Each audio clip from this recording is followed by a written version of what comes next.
সাংবাদিকের চাকরি নিলাম, কোনো নিউজই পাইতাছি না। দেশের মানুষ কি সব ভালো হয়ে গেল? হয়তো।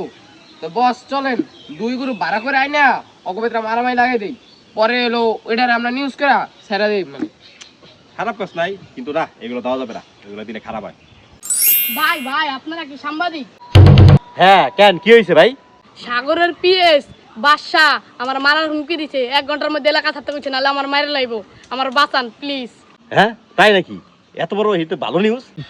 বস এটা সেই নিউজ, পাবলিক ভালো খাবো, চলেন। আসলেই এই নিউজ পাবলিক খাবে, চলেন শুট নেই। আরে বাপ রে! হ্যাঁ রেডি রেডি।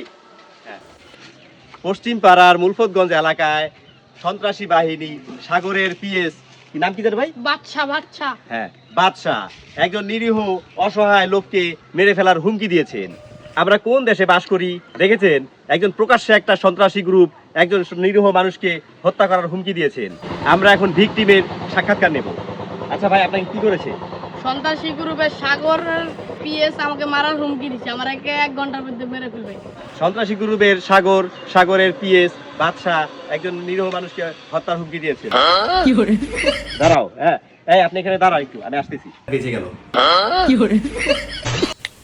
এ ভাই নিউজটা কই গেলেন?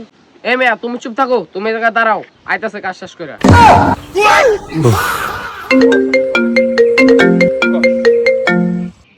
হ্যালো, আসসালামু আলাইকুম। হ্যালো, হ্যাঁ ওয়ালাইকুম সালাম। হ্যাঁ, সাগর সাহেব বলছেন? হ্যাঁ আমি সাগর সাহেব বলছি। হ্যাঁ, কে আপনি? হ্যাঁ, আমি সাংবাদিক বলছি।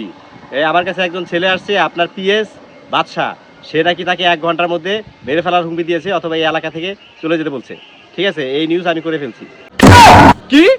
আমার পিএস এর এত বড় সাহস, অন্য একজনের মারার লেগে ঠেট দিছে, দেখি নিউজ পুরোটা করে ফেলছেন। হ্যাঁ, নিউজ তো করে ফেলছি, ওখানে আপনার নামও উল্লেখ আছে। হ্যাঁ, সাগর সাহেবের পিএস বাদশাহ। কি নিউজ পুরোটা করে ফেলছেন? আচ্ছা এক কাজ করেন, আমার নাম বাদ দিয়ে নিউজটা আপনি নতুন করে করেন, আর শুধু বাসার নামটা আপনি হলো নিউজে পুরোপুরি ছড়াই দেন, আমার নামটা বাদ দিয়ে দেন। হ্যাঁ হ্যাঁ সাগর সাহেব, সেটা না হয় করাই যাবে, আপনার নাম বাদ দিব, বাদশাহ সাহেবের নাম শুধু দেবো। যদি সাগর সাহেবের নামটা বাদ দিয়ে দেই, তাহলে আমার তো পকেটটা ভারী করে দিতে হবে। আরে ভাই এই কথা।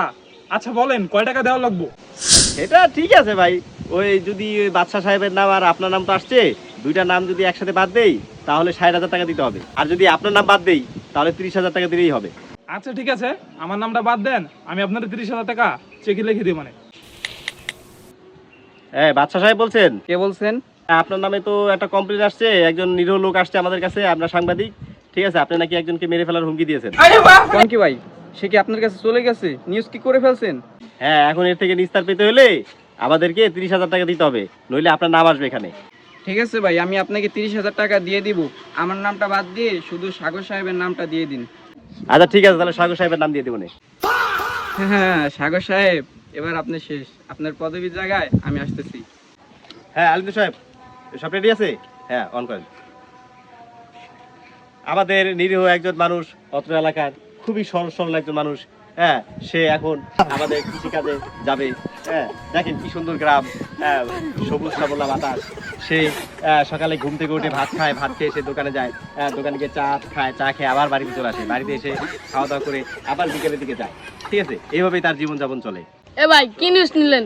আমার তো মারালাম হুমকি দিছে, তাহলে আপনি কি নিউজ নিলেন এটা ভাই?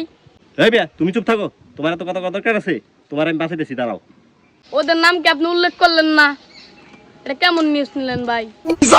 এই বিয়া, আপনি কি আমাদের থেকে বেশি বুঝেন?